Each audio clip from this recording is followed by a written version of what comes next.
Transgenders are gangsters. I used to do business with a transgender in Hollywood. Man, everybody would be scared of her in the boardroom. She walk in there, newly minted woman, high heels, purse. Wouldn't say anything to us, just walk around the conference table looking mean as shit.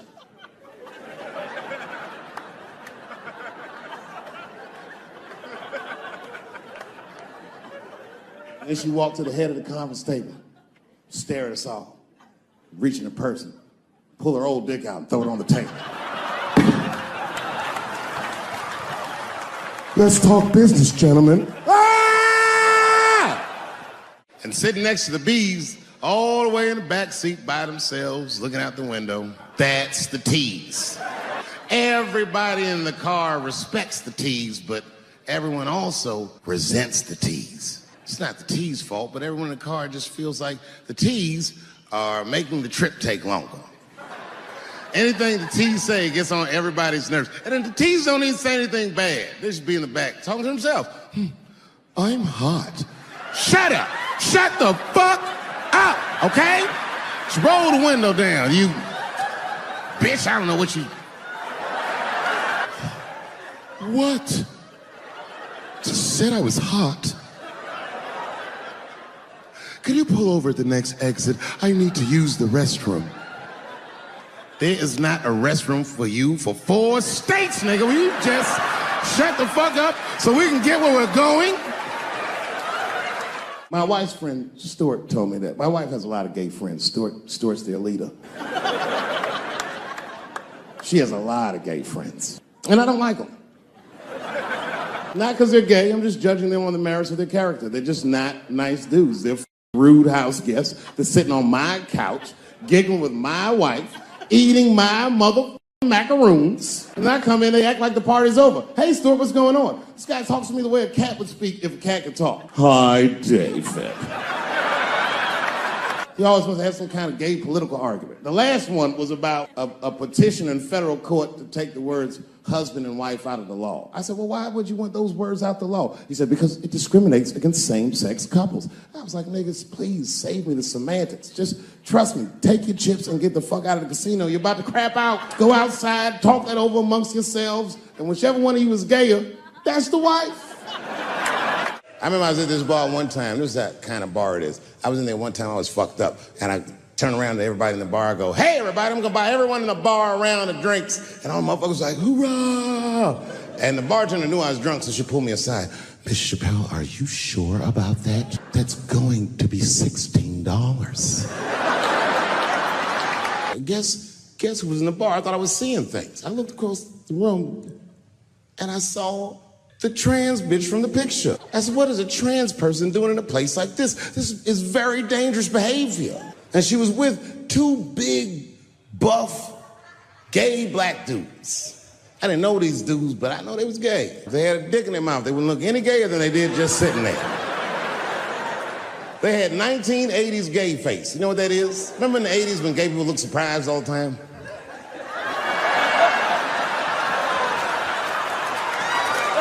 Stuart educates me about this movement, you know what I mean? I didn't even know shit about it. He told me it's called LBGTQ.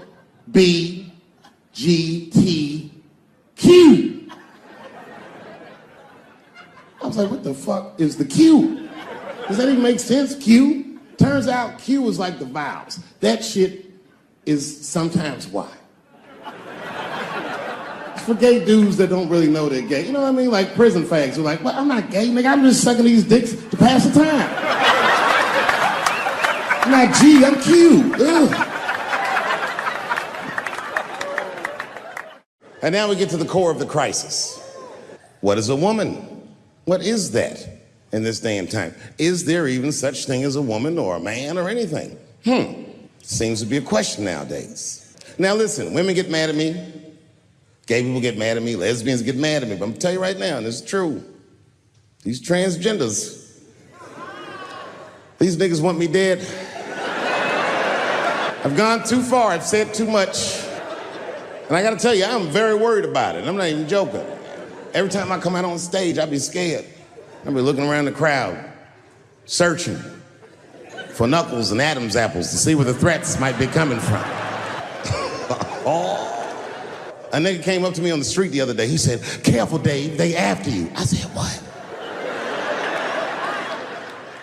One they or many theys? And if I were to be brutally honest, the only reason I ever been mad at the transgender community is because I was at a club in L.A. and danced with one of these niggas for 6 songs straight. I had no idea. And then the lights came up and I saw them knuckles. I said, "Oh no!" And everybody was laughing at me. "Hi, world star." I said, "Why didn't you say anything?" Then I heard that sultry voice. "I didn't say anything, Dave Chappelle, because I was having a wonderful time, and I wasn't sure how you'd feel about it." I said, "You knew how I'd feel." And she said, "I'm going home. I don't want any trouble from you." I said, "Home? It's only 2 songs left. I mean, we might as well finish the night." And we ended up having breakfast together. Everybody's mad about something. Recently, I got attacked online by some gay bloggers, and it hurt my feelings. I have no problem with gay people, but I fucking hate bloggers. I'm not saying it because this person was gay. They was acting like a bitch online. They was like mischaracterizing my jokes, trying to make a point off of me, when it's like, yo, I'm your ally, motherfucker. I'm not trying to stop gay people. I got better shit to do. This motherfucker was saying things to try to get gay people to beat me up. Seriously, he was like, Dave Chappelle's jokes. I don't know how he actually talks. I'm just making this voice up. Dave Chappelle's jokes were an affront to the manhood of all gay men. What the fuck does that mean? I didn't say anything that would allude to gay men not being men. I know you meant. In fact, what could be manlier than fucking another guy in the ass? It's the most gangster shit I've ever heard of in my life. I told you I'm not cut out for that. I'm a pussy. I said, I have a superhero idea. Because really? I go, yeah, he's a gay superhero. He was like, really? What's it called? Huh? Oh, it's called Same Hero, New Boots. It's about a gay sous chef in San Francisco. He gets bit by a radioactive rat on his shift when he's taking out the trash and is blessed with powers beyond his wildest dreams. Supersonic, gay kind of powers. And he starts saving everybody in San Francisco. But at first, he only saves gay people. Later, he saves everybody, and the whole city just falls in love with him. The only problem is, no one remembers him when he saves them. Well, I don't understand. Why wouldn't they remember him? I said, because, dummy, he's gay. He keeps changing his outfit. People come up, thanks for saving, mister. What's your name anyway? And he's like, same hero, new boots and emotions. You think I hate gay people, and what you're really seeing is that I am jealous of gay people. Oh, I'm jealous. I'm not the only black person that feels this way. We blacks, we look at the gay community and we go, God damn it, look how well that movement is going. Look how well you are doing. And we've been trapped in this predicament for hundreds of years. How the fuck are you making that kind of progress? I can't help but feel like if slaves had baby oil and booty shorts, we might have been free 100 years sooner, you know what I mean? If Martin Luther King was like, I want everybody to get up on them floats, get your bodies good and shiny. The only reason I ever been mad at the transgender community is because I was at a club in L.A. and danced with one of these niggas for 6 songs straight. I had no idea. And then the lights came up and I saw them knuckles. I said, oh no! And everybody was laughing at me. Hi, world star. I said, why didn't you say anything? Then I heard that sultry voice. I didn't say anything, Dave Chappelle, because I was having a wonderful time, and I wasn't sure how you'd feel about it. I said, you knew how I'd feel. And she said, I'm going home. I don't want any trouble from you. I said, home? It's only 2 songs left. I mean, we might as well finish the night. And we ended up having breakfast together.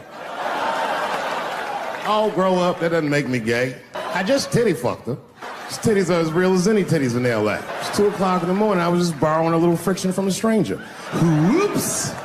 And they've canceled people that are more powerful than me. They canceled J.K. Rowling. My God, J.K. Rowling wrote all the Harry Potter books by herself. She sold so many books, the Bible worries about her. And they canceled her because she said in an interview, and this is not exactly what she said, but effectually, she said gender was a fact. And then the trans community got mad as shit. They started calling her a TERF. I didn't even know what the fuck that was. But I know that trans people make up words to win arguments. So I looked it up. TERF is an acronym. Stands for Trans Exclusionary Radical Feminists. This is a real thing. This is a group of women that hate transgender. They don't hate transgender women, but they look at trans women the way we blacks might look at blackface. It offends them. Like, ooh, this bitch is doing an impression of me.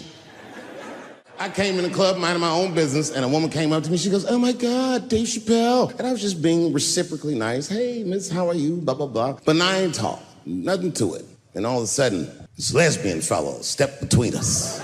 Hey, nigga, that's my girl. I said, yo, my man, back up like that. She said, I ain't backing up off shit, nigga. That's my girl. I said, bro, you're gonna have to give me 3 feet like this. She said, stop calling me a man, motherfucker. I'm a woman. I said, what?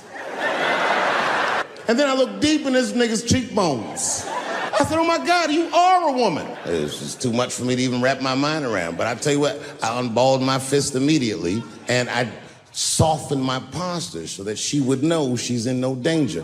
I even changed the tone of my voice. I said softly, sweetly, like a pimp might say.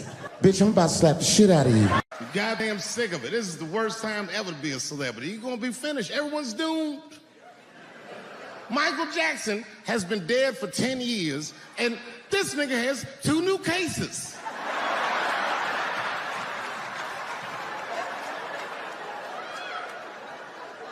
And if you haven't watched that documentary, then I'm begging you, don't watch it. It's fucking gross. I felt like HBO was sticking baby dicks in my ears for 4 hours straight. Really nasty shit. I don't want to know all these things. Turns out, Michael Jackson allegedly likes a long gander at the anus. So they said he stares at people's buttholes. That's what they said. That's how gross the documentary was.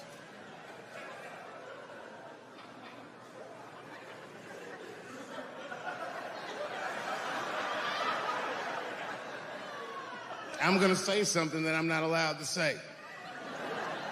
But I gotta be real. I don't believe these motherfuckers. I believe it. But let me qualify the statement. I am what's known on the streets as a victim blamer. You know what I mean? Somebody come up to me like, Dave, Chris Brown just beat up Rihanna. I'll be like, well, what did she do?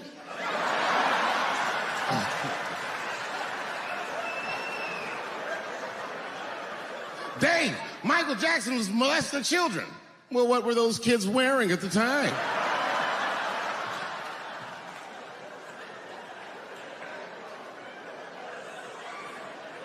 I don't think he did it. But you know what? Even if he did do it, you know what I mean?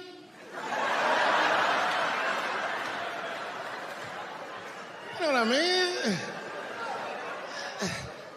I mean, it's Michael Jackson. I know more than half the people in this room have been molested in their lives. But it wasn't no goddamn Michael Jackson, was it? This kid got his dick sucked by the king of pop. All we get is awkward things.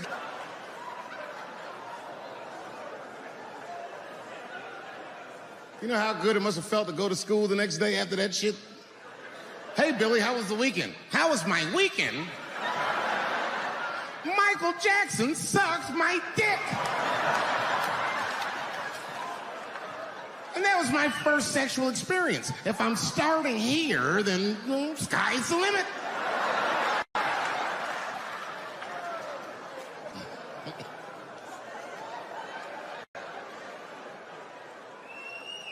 I know it seems harsh, but man, somebody's got to teach these kids. There's no such thing as a free trip to Hawaii. He's gonna want to look at your butthole or something.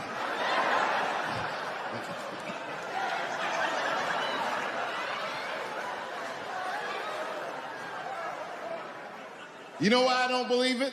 You know why I don't believe it? Because if Michael Jackson's out here doing all this molesting, then why not Macaulay Culkin? Macaulay Culkin said in an interview that Michael Jackson never did anything inappropriate with him or even around him.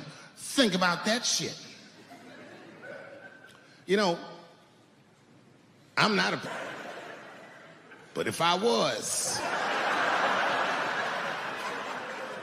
Macaulay Culkin's the first kid I'm fucking, I'll tell you that right now.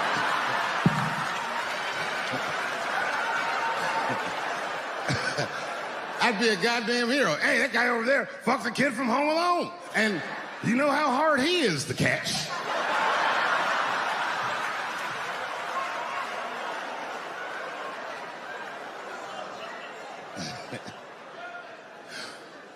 My mind's telling me no.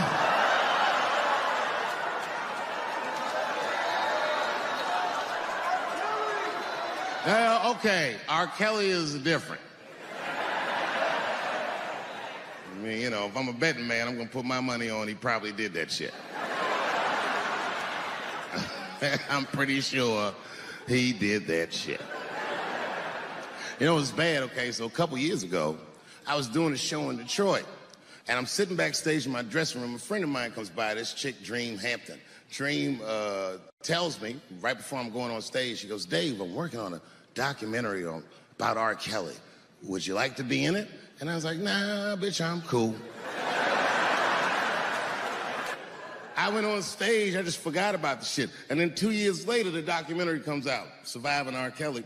And when it comes out, Dream's promoting the shit, and she keeps bringing me up. She said, I asked Dave Chappelle to be in my documentary, and he said it was too hot for TV. Bitch, I did not say that.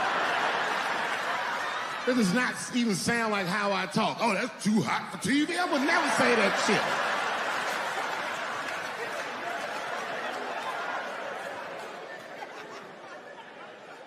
But I'm gonna tell you guys why I wasn't in the documentary. There's a very simple reason, and I cannot stress this point enough. The only reason that I didn't do it was because, and it's very important, I don't know this nigga at all. I don't know anything. I don't know anything that they don't tell me about. I don't hang out with this nigga, nothing. So what the fuck do I gotta be in the documentary for? This guy, R. Kelly, got another sex tape out now. Can you believe that shit? This guy makes more sex tapes than he does music. He's like the DJ one. Like, damn, it's a lot of tapes.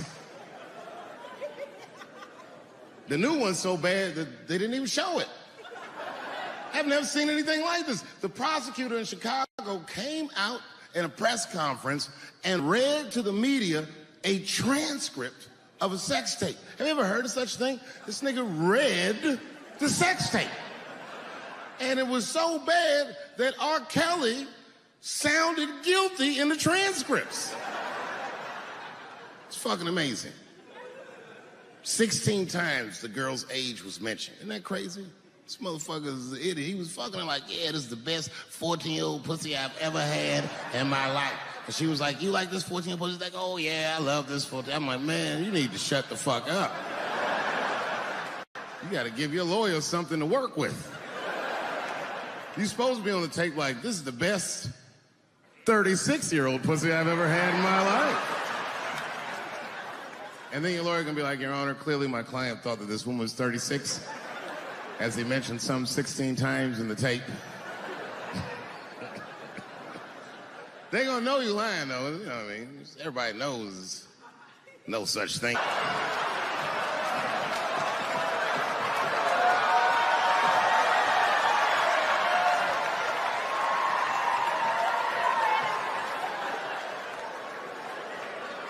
And now we get to the core of the crisis. What is a woman? What is that in this day and time? Is there even such thing as a woman or a man or anything? Seems to be a question nowadays. Now listen, women get mad at me, gay people get mad at me, lesbians get mad at me, but I'm gonna tell you right now, and this is true, these transgenders, these niggas want me dead. I've gone too far, I've said too much. And I gotta tell you, I'm very worried about it. I'm not even joking. Every time I come out on stage, I be scared. I be looking around the crowd, searching for knuckles and Adam's apples to see where the threats might be coming from. A nigga came up to me on the street the other day. He said, "Careful, Dave, they after you." I said, "What? One they or many theys?" How old is 15 really? No, that's a good question. That's a good question. I'm not saying that a person is as smart as they're going to be at 15. That's not what I'm saying, man. But I am saying 15 to me is old enough to decide whether or not you want to be pissed on. I mean, that's me. If you can't make a decision like that by the time you're 15, then just give up, motherfucker, because life is way harder than that. I make tougher decisions all the time. If you don't want to get pissed on, just get the fuck out of the way. It's not even a decision. If I start peeing on the front row, they're not going to have to calculate and think, oh, how do I feel about this? Am I okay with it? They just move. You can do that at 15. I could have. I've been 15. When I was 15, I was doing stand-up in nightclubs. I smoked reefer from time to time. Friends were selling crack. I was trying to finger fuck people. I knew what was happening around me to some degree. Getting pissed on was the least of my worries at 15. Trust me. But it keeps coming up. There's a lot of confusion around that age. Anytime 15 comes up, people freak out. Like when that girl, Elizabeth Smart, got kidnapped. Right? Remember in Utah last year, 15-year-old girl Elizabeth Smart was kidnapped, and then they finally found her, and the whole country was relieved. And I was the only one saying, damn, she wasn't that smart after all. Not because she got kidnapped. That could happen to anybody. I'm not knocking her for that. I'm just saying, if you kidnapped me when I was 15, you gotta take me further than 8 miles away from my house, man. God damn. You can't hold me prisoner around shit I recognize. I'll break away. I'll break away. Fuck off me, nigga. That's my bus stop. I know where I'm at. I'm going home.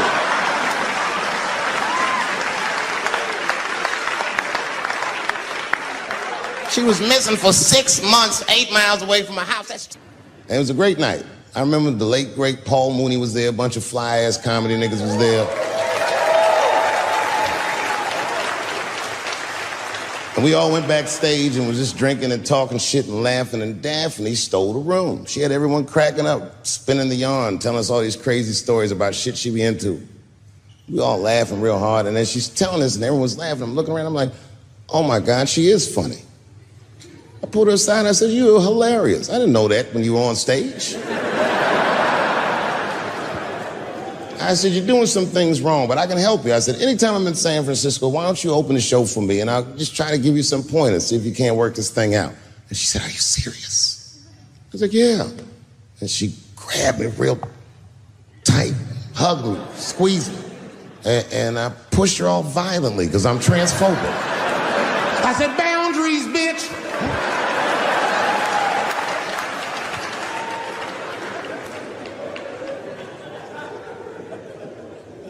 When Sticks and Stones came out, a lot of people in the trans community were furious with me, and apparently they dragged me on Twitter. I don't give a fuck, because Twitter's not a real place.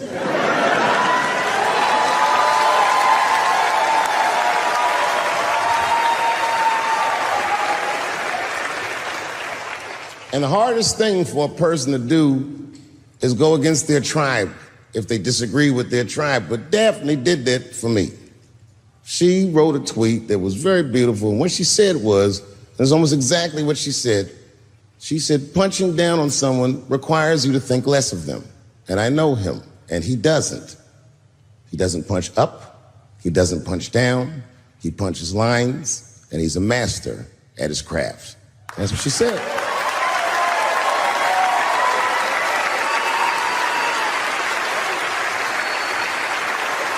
Beautiful tweet. Beautiful friend. It took a lot of heart to defend me like that.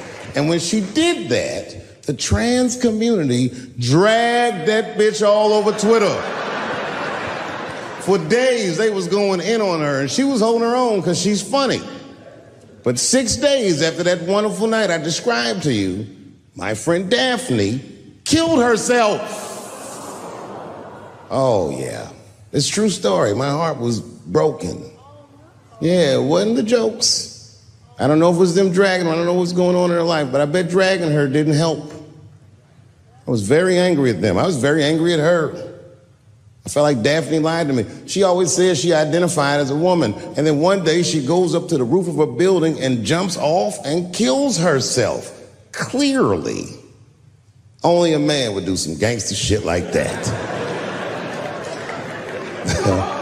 Hear me out. As hard as it is to hear a joke like that, I'm telling you right now, Daphne would have loved that joke. That's why she was my friend.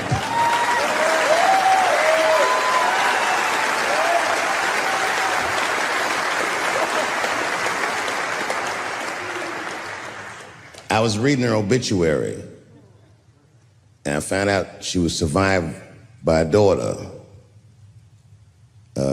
And the moment I found that out, and this is true, Anderson Cooper from CNN texted me.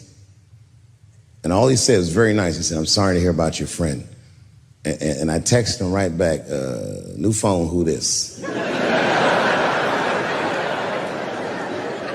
He said, "It's Anderson Cooper." I said, "Oh," I said, "Anderson." I go, "Look, I need to find her family." And he texted me right back with all the phone numbers and all this information. I say this to say, if you ever want to know about anything gay, call Anderson Cooper from CNN. This nigga is faster than Google.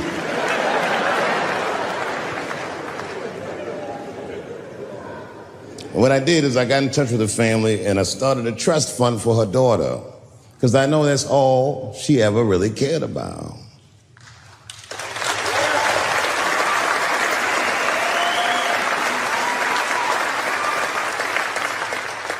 And I don't know what the trans community did for her, but I don't care, because I feel like she wasn't their tribe. She was mine. She was a comedian in her soul.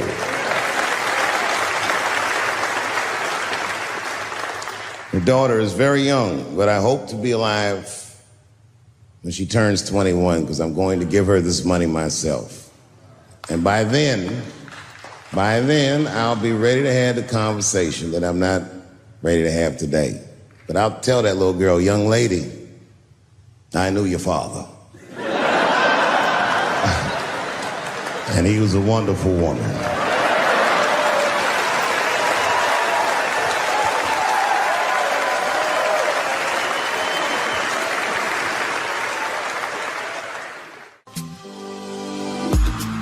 Life can get tough, chills in my bones, working too much, weight on my soul, closing my eyes, let it all go, the least I can try.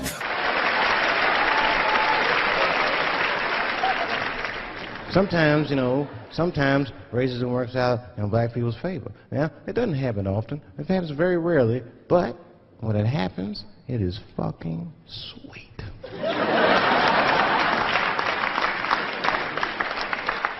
I'm serious. This one time racism saved my life, man. I was on a plane.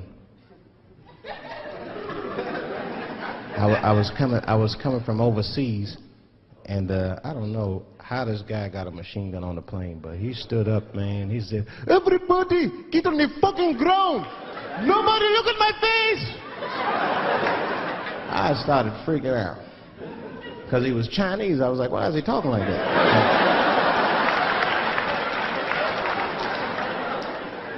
He was screaming and crying. I was the only brother on the plane. Well, I thought I was the only brother. I looked over, there was one other black dude. He was from Nigeria. I looked over at him, he was looking right in my face, man. He didn't say two words to me, he just looked at me, he was like...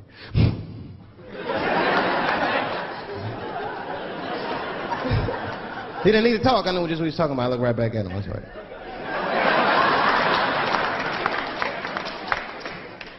Some white dudes on the front of the plane seen us, they were like, "Oh my God."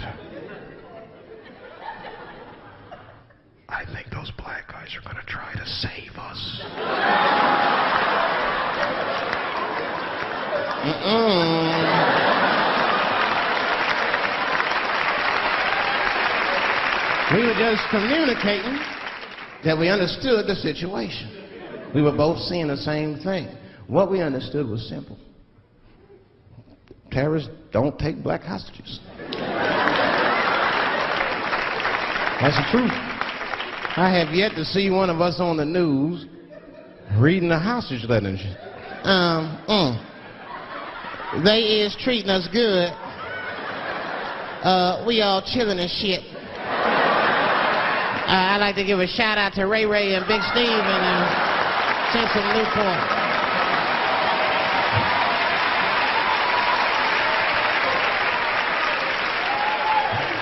You're not going to see it. Terrorists are smart. They know what they're doing there, you know. They terrorists. They know that black people is bad bargaining chips.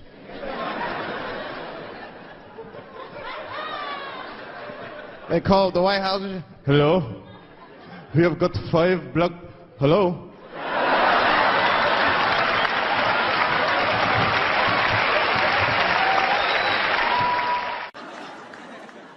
You know who I feel real bad for is Indians.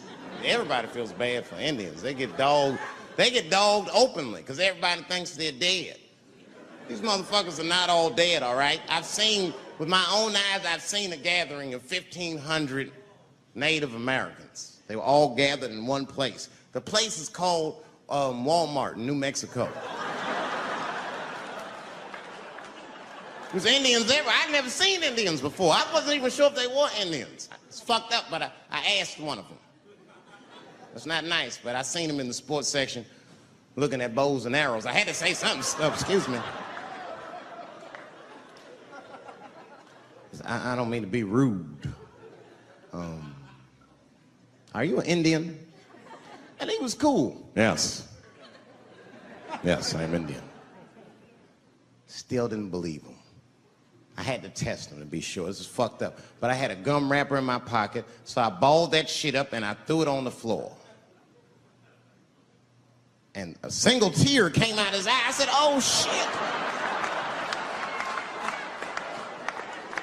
I had so many questions. So what tribe are you from? I am a Navajo. I said, word. I studied you in social studies. You're a hunter-gatherer, correct? He said, I guess so. That's what you wish to call it. I said, why? What do you call it? He said, I am an alcoholic.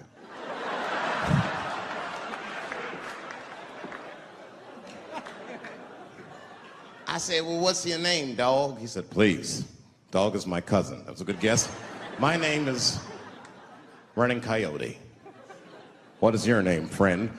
And that shit caught me off guard. I mean, I didn't want to say my name was Dave to a motherfucker named Running Coyote. This don't feel good enough. He was putting me on the spot. I said, huh? My name, what? Oh, my name's Blackfeet. Then I changed the subject. Forget about me. What's going on with you? I want to meet your chief. Why don't me, you, and your chief and your friends get together tonight? We could have a real live peace pipe smoking ritual. We need to celebrate, nigga. I thought you were dead. And he set it up. It was beautiful. It was just like I dreamed. We was all sitting around. The Indians was beating the drum. Some other Indians came out the back with a long blanket that was folded in half and put in front of us. Open that shit up, and on the blanket was a long wooden pipe with feathers. And bags of weed were all over the blanket. Chief walked over.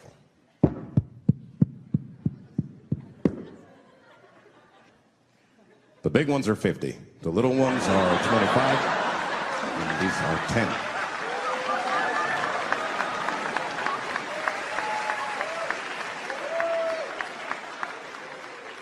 Me and those Indians got high as shit. I was baked. I told the chief, he was talking, I cut him off. Time out, chief. Sorry to interrupt. fucking smashed, man. The weed's too strong. I'm itching. This is PCP. The spirits have got me. Chief, the spirits have got me. And the chief threw some water in my face. Calm down, blackface. Splash! I said, hey, it's black feet, motherfucker. Take it easy.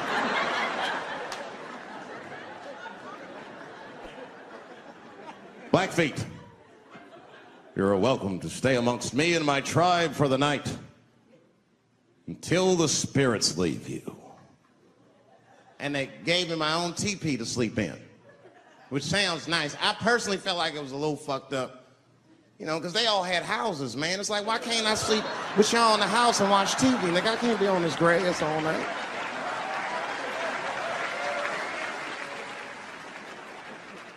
Yeah, Indians is rude, man. Everybody's rude. Indians, they eat nasty food. All they ate was corn and shit. Doritos, I think they call them. That's right. People only see the surface. They see the division in our foods. Just because I eat chicken and watermelon. They think that that's something wrong with me. Let me tell you something. If you don't like chicken or watermelon, something is wrong with you, motherfucker. There's something wrong with you. Where are all these people that don't like chicken and watermelon? I'm sick of hearing about how bad it is. It's great. I'm waiting for chicken to approach me to do a commercial, nigga. I'll do it for free, chicken. It's the least I can do. They make fun of Latin people for eating, what y'all eat? Beans, rice, corn. Listen, that's not a reason to hate a motherfucker, all right? It's funny, but it's not a reason to hate. The only reason these things are even an issue is because nobody knows what white people eat. You've been very good at keeping that shit a secret amongst yourselves. I study white people. You don't know that. I'm writing a paper on you. Not even for school, nigga, just to do it, just to get, I'm just doing independent research. I'm spending my money, that's why I'm working so hard. I follow you around grocery stores. They freak out. I just try to peek in the cart. They always say, get away from my cart, nigga. What are you looking at? Chicken and giblets are over there. You must be lost. These are vegetables.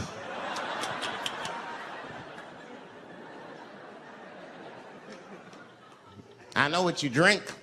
See how quiet it got? Grape juice. Surprise, motherfuckers, you didn't know I knew about grape juice, did you? Oh, don't play dumb with me. Look at what is it? A lot of black people don't have the privilege of knowing about grape juice because they have grape drink. It's not the same formula that you get. Ain't no vitamins in that shit. You might have one of your black friends over, Todd. Todd, would you care for a glass of grape juice? What? Nigga, what the fuck is juice? I want some grape drink, baby. It's purple. I don't think I know what a grape drink is. What? I have some apple juice if you want. What the fuck is juice? I want some apple drink. Scream.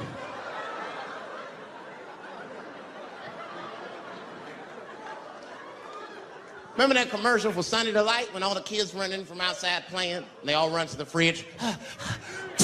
All right, I got some purple stuff, some Sunny D. As soon as you say Sunny D, all the kids go, yeah! Watch the black kid in the back. If you ever see that commercial again, look at that black kid. He'd be like, I want that purple stuff. That's drink, nigga, that is drink. They want drink. I want all them vitamins, nigga, I want drink. Sugar, water, purple. That's the ingredient, sugar, water, and of course, purple. It's too fucking much. I got a lot of things to talk about tonight. First of all, I've stopped smoking weed. With black people, you didn't let me finish, motherfuckers. God damn. I'm sorry, black people, to break the news so publicly, but I can't smoke with you anymore. Every time I smoke weed with my black friends, all you talk about is your trials and tribulations. I'm sick of that shit. I got my own problems. Nigga, that's a waste of weed. I'm smoking weed to run away from my problems, not take on yours. From now on, I smoke weed exclusively with white people. Calm down, motherfuckers. You win by default. You got good weed conversation. All white people talk about when they get high is other times that they got high. I can listen to that shit all night. Dude, remember at Frank's last week? It's fucking smashed, man.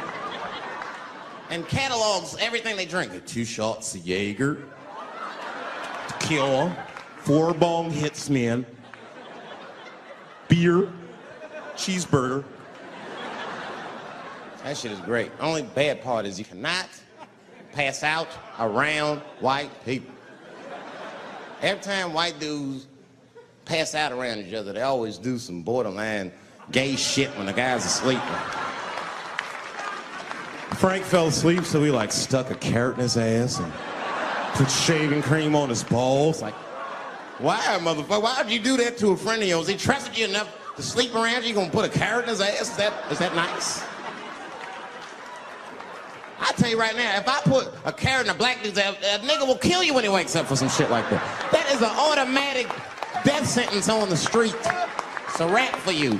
I'm gonna kill that motherfucker. I thought y'all was friends, baby. What happened? I fell asleep at his house, right? We was drinking, and I fell asleep at his house, and while I was sleeping, right? I'm just gonna kill that motherfucker, all right? That's all you need to know. And fuck carrots. I know it's fucked up, but I tell you the truth. You know, everything's funny. Everything's funny till it happens to you. 3 months, a mere 3 months after that terrible attack that Chris Rock endured, I was on stage at the Hollywood Bowl, and a lunatic jumped out of the crowd and attacked me. Now, I gotta tell you, if it happens to you, you don't even know what the fuck is happening. It was like slow motion. I just looked over. I don't know this nigga. And I just looked and said, oh my God, I'm being attacked. And this motherfucker was ragged. He jumped at me. He was like, ah! I'm old, but I'm fast. I caught this motherfucker's head with my hand and pulled his hoodie over his eyes. I can still feel his head in my hand. It was spongy. He had been growing dreadlocks. Not the beautiful dreads that breastfarians grow. These were accidental LA homeless dreads. This shit had leaves and sticks and bottle caps and shit in it. Some kind of grease. I was like, ugh, like this. And then I fell down. And he knocked me all the way on the ground. And I was like, man, this is a bad situation. I don't know if I'm gonna die or what's gonna happen. But in that moment of vulnerability, you know what occurred to me that had never occurred to me before in my life? In that moment, it occurred to me that bodyguards should not wear dress shoes to work. Travis! This nigga Travis came out slipping and sliding on some kind of beautiful loafer and fell flat on his back. Pop. I said, oh my God. Now both of us are down. I gotta handle this shit myself. So I popped that back, boom. And then the kid that knocked me down, he popped out, boom. And we looked at each other and realized at the same time, I was bigger than him. And that motherfucker took off running. And I started to chase him and I said, fuck him. And I picked the microphone up. So I'm gonna finish this show now. That's right.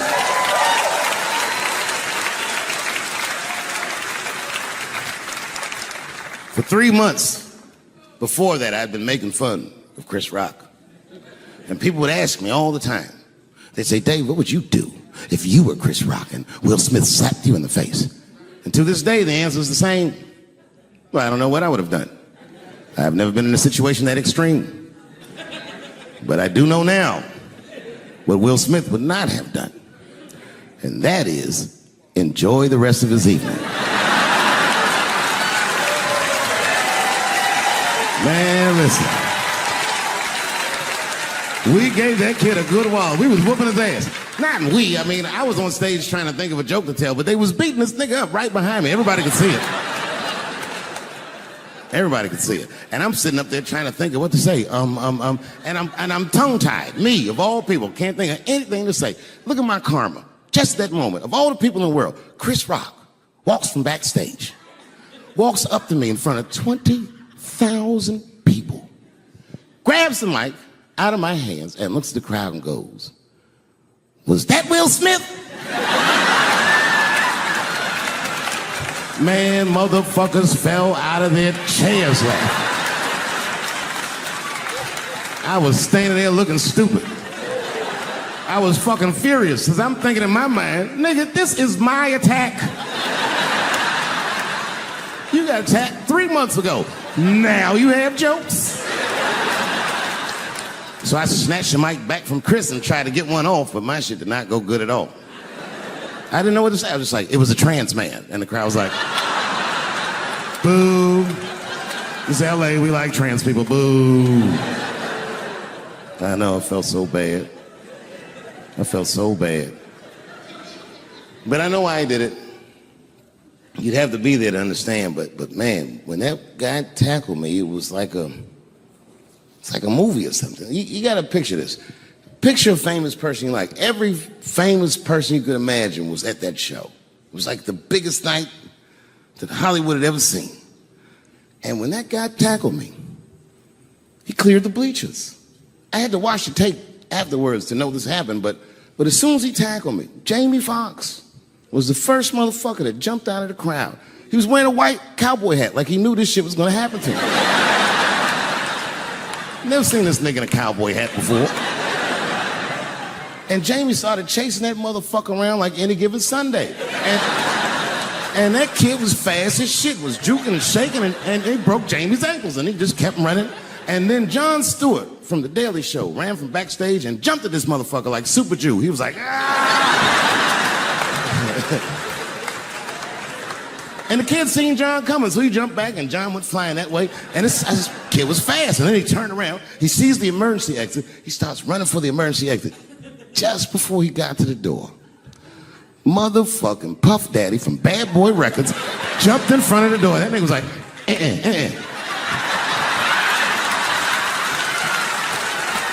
Boy, Puffy got that motherfucker. And then every celebrity just ran out because every celebrity saw themselves in me, and they just started beating the fuck out of that kid. And I know Chris was backstage looking like, nobody helped me.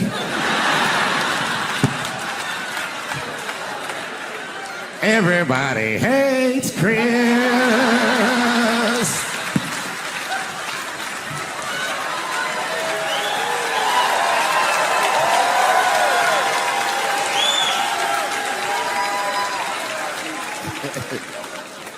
Look, it was way more intense than what you guys might have read. I don't know what you read, but the kid, while we was beating on him, reached in his waistband, pulled out a .22 caliber pistol. That shit was mayhem. Everybody started screaming, oh my God, he's got a gun, he's got a gun. And then I got scared. I was in the back, but I was scared because I knew that everybody that was with me was armed. Yes, if they had shot and killed this kid on stage at the Hollywood Bowl, like I pay you to do, Travis.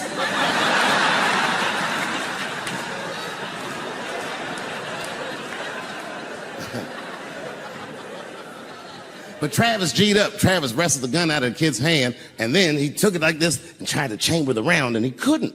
So he pulled the trigger, and it wasn't a gun. A knife blade popped out of the front. I guess this kid was gonna stab me. Some scary shit. So the next night, even though I didn't have a show, I said, I gotta get right back on stage. And I went and did a show.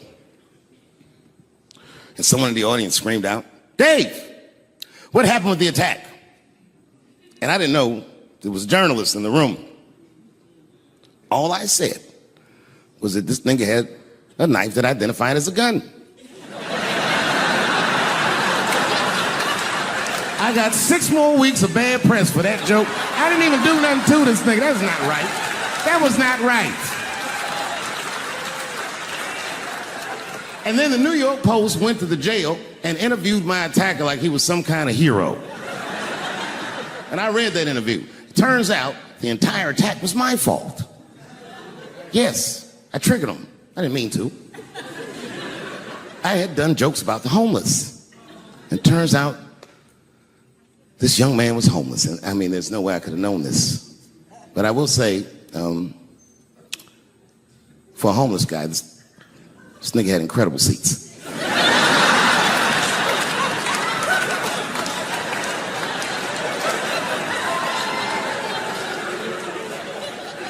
Oh, and they said I triggered him because I had done LBGTQ jokes, and it turns out this fellow was a B. That was the headline in the article. It said, Dave Chappelle's alleged attacker is bisexual. I said, alleged attacker? This motherfucker definitely attacked me. I'll show you the tape. He's allegedly bisexual. I'm gonna need to see him suck somebody's dick before I believe the rest of this article.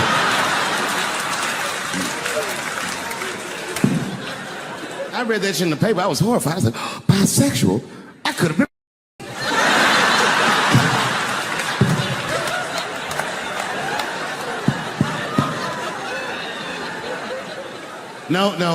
No, you know what though?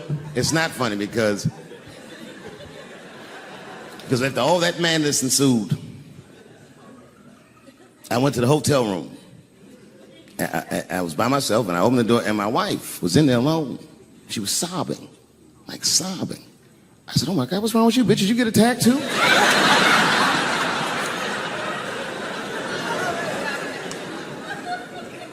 And she's crying and she said, oh my God, David. She said, if you had died tonight, me and the kids would have nothing.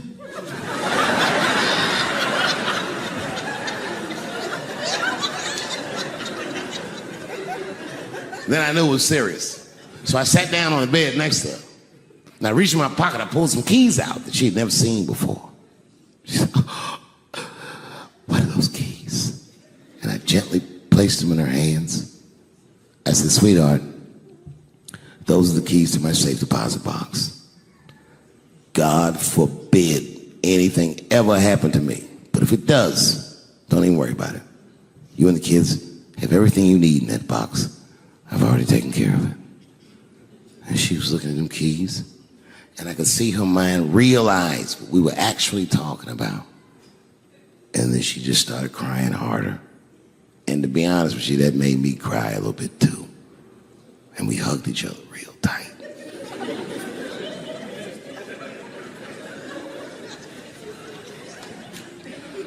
Do you know this bitch looked in the box while I'm alive and well?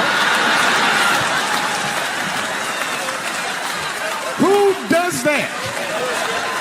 Oh my God. And then she was mad at me. She said, God damn it, David, I opened that box. I said, you did? She said, yes, I did. And there was nothing in there.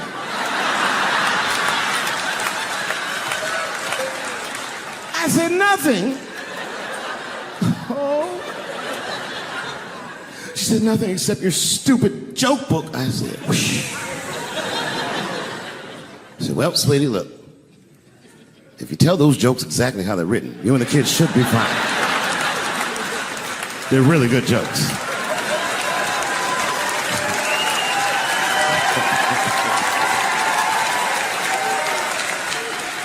She's like, good jokes? What is this shit? It went like this.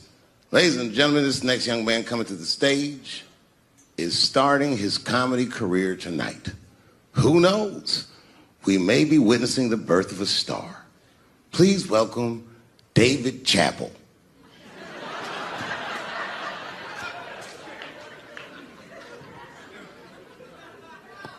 From the first time that I ever held a microphone, I was sure this was it. I knew I was home. I knew I had found my thing. And my God, man, I was a child. I got good. Matter of fact, I was good from the moment I started. And I'm not saying this to be a braggart. I'm telling you the truth. These old niggas was in awe of me. How is this little boy so poised? They used to say. I was.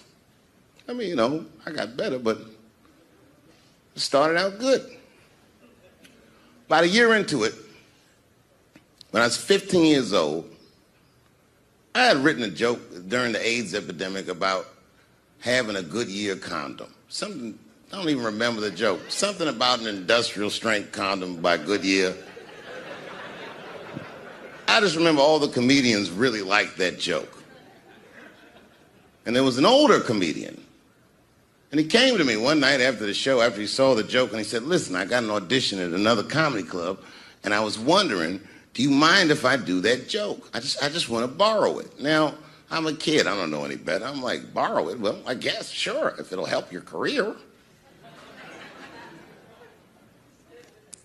I let him do the joke. And then weeks later, I was waiting to go on in a comedy club, and he went on before me, and he did the joke. And after the show, I pulled him aside, and I said, hey, man, I don't mind you borrowing my jokes, but you got to give them back. He said, oh, I forgot to ask you. He goes, let me buy that joke from you for $50. And I said, man, I'd do it, but I'm just starting out. I need all the material I can get. The idea being that the more material I can accumulate, the faster I'll be able to make money for my work. I said, I can't do it. I want my joke back. I'll never forget this.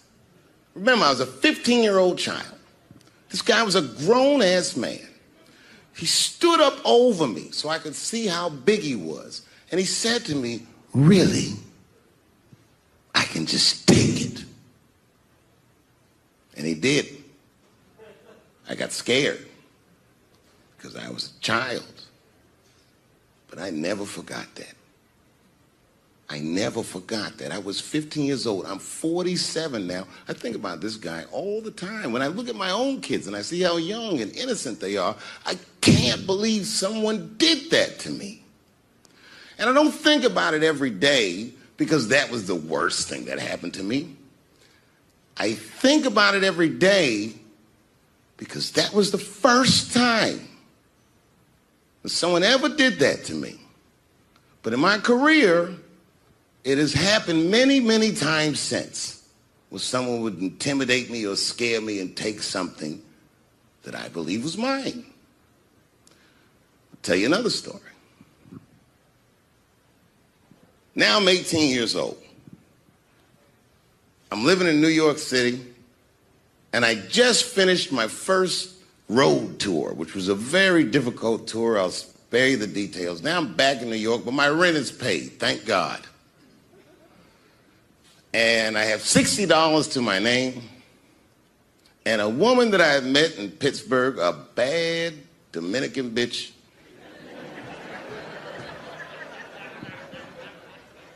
was coming to New York. She was going to spend the weekend with me. I couldn't wait for her to get there. She was coming that evening. But remember, I only had $60 for a whole weekend to entertain a bad bitch. Now I'm walking through Greenwich Village, and I see something I've never seen before. 3-card Monte. You know what that is? Yeah, the guy had the whole thing. The table was set up, and he had the 3 cards, and the crowd was hooting and hollering, and he was like, find the red card, find the red card, and people were playing. Sometimes they win, sometimes they lose, but it was really exciting, and I'm standing there watching it, and I noticed while I'm watching them play this game that the red card, the one you're trying to find, had just a little bend on the corner. And I'm watching it, and I'm like, yo, this guy doesn't seem to know that red card is bent. I'm going to beat this motherfucker. And I walked up to the table, and I said, let me play a hand. And I put my last $60 on that table, and he starts to shuffle and find the red card, find the red card. And I kept watching that bent card go around the table, make sure I kept my eyes on that bent card. And when he stopped shuffling, and he said, find the red card, I pointed to it with confidence. Here it is right here. And he flipped it over, and it was black. And he took my money. I couldn't fucking believe that. How did this nigga do that? Was that magic or sorcery? I was confused. So you know what I did? I sat there and I watched them for a real long time play the game. And I realized that all those people who was doing all that hooting and hollering and betting, my God, they were his friends. They were in on the whole thing. I felt so wronged. I felt so stupid. And then the next sucker came up to the table and was about to put his money down. And I said, fuck that, man. Don't put your money there. All these niggas is in on it. It's a trick. And when I said that, the guy that was dealing, and this motherfucker was huge, snatched me up by my collar. Feel how strong he was when he grabbed me. I was a skinny little guy. And he was gonna maul me. And the only reason he didn't, I'm sure, is because he saw the fear in my face. And that fear, he looked at me. I saw his eyes go from hard to soft. He softened. Then he looked at me like the way a father would look at a child. And he said to me, young man, don't ever come between a man and his meal. I never forgot that either. Most niggas would have to run the streets for years to learn a lesson that profound. It took me 2 seconds. Never get between somebody and their paper. Taking a man's livelihood away from him is akin to killing him. Do you know why Prince, the famous rock star that was a friend of mine, do you know why he called himself the artist when he came back? He calls himself the artist